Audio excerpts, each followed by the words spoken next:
you're Nigerian, you know that there are three major types of markets. The Alaba-Yaba type markets, the ultra-modern type of markets, and the supermarkets or stores. Now, these markets have their differences, but at the end of the day, they actually help you to do exactly the same thing, which is to allow you to buy and sell goods and services. In the same way, there are three major types of Forex markets. We have the sports market, we have the forward markets, and the future markets. As a result of electronic trading apps like Octa FX, economic performance, sentiment towards ongoing political situation. Now, if you haven't watched our episodes on fundamental, technical, and sentimental analysis, now is a good time to pause. Pause everything you're doing. Now pause this and go to them and understand how they can affect the price in the market. In the spot market, a finalized deal is known as a spot deal. It is when someone somewhere in the market agrees to sell the amount of a currency you want to buy and receive it at the agreed upon exchange rate. After a position is closed and you get your money back, this transaction is usually instant, but it may take a day or two for the settlement to be complete. Now, the second type of market is called the forwards market. One of the biggest differences between the spot market and the forwards market is that the price and the deal is set in the spot market. It's current, while in the forwards market, the price and the date of the execution of a deal are predetermined. Another big difference is that while the spot market involves trading of actual currencies, the forwards market, in its own case, involves trading of contracts that represent claims to a certain currency type, a specific price per unit of a future date or the settlement. For example, in the spot market, you can go long on a pair of the British pound and the US dollar, and the deal will be executed right now and at the current price. In the futures market, what that deal would look like is an agreement to buy the British pound in 2 weeks at a specific price. I know what you're thinking. Couldn't, wouldn't, shouldn't. But guys, however, forward contracts can be bought and sold multiple times before they expire, and they protect against big risks. That's why they're mainly used by big international corporations to hedge against future exchange rate fluctuations. The futures market is very similar to the forwards market. In the forwards market, contracts are bought and sold between two parties who determine the terms of the agreement between themselves. In the futures market, futures contracts are bought and sold based on a standard size and settlement date on public commodities market. So guys, for instance, you and your third cousin's nephew Boniface. See what I did there? That long family relationships. But guys, remember that all of you together can enter into a forwards contract where both of you agree to specific terms. If you and Boniface were to sign a futures contract, those terms would have to be standardized by a public commodities market.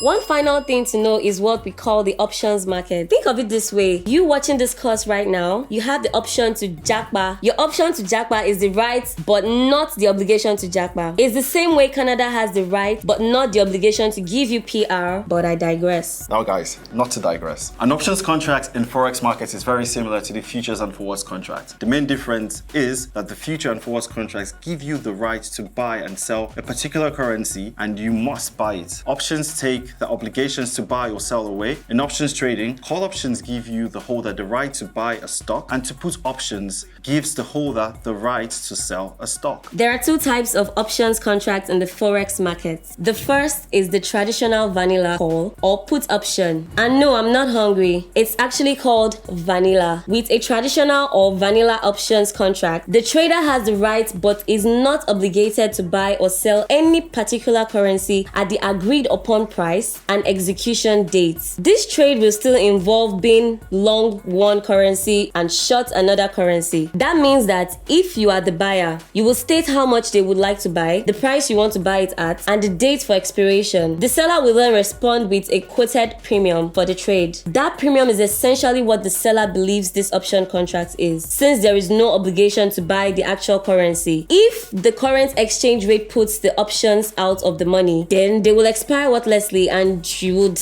have only lost your premiums instead of possibly large sum you could have lost if you bought the currency. Now guys, the second type of option is the spot option. Like the spot markets, this happens a little bit more instantly. Let's say you want to buy the euro and US dollar trading pair, which is currently, let's say, 1 euro to 30 cents to a dollar, because you believe the euro will rise to 2 euros to a dollar in 12 days. Smart thinking. You will receive a quote for a premium that the seller believes is fair based on the probability of that happening. Now, in any case, if the euro euro does rise to 2 euros to a dollar, you would get a profit. Now, if the euro falls to 1 euro to a dollar, you would only lose the premium you paid. The spot contract has some flexibility, so it could also be written to pay out if the euro rose to 1 euro 70 cents to a dollar. This flexibility means that you need to pay higher premiums, but you still get a lot more protection from the risks. Now, who wouldn't want to enjoy that stuff?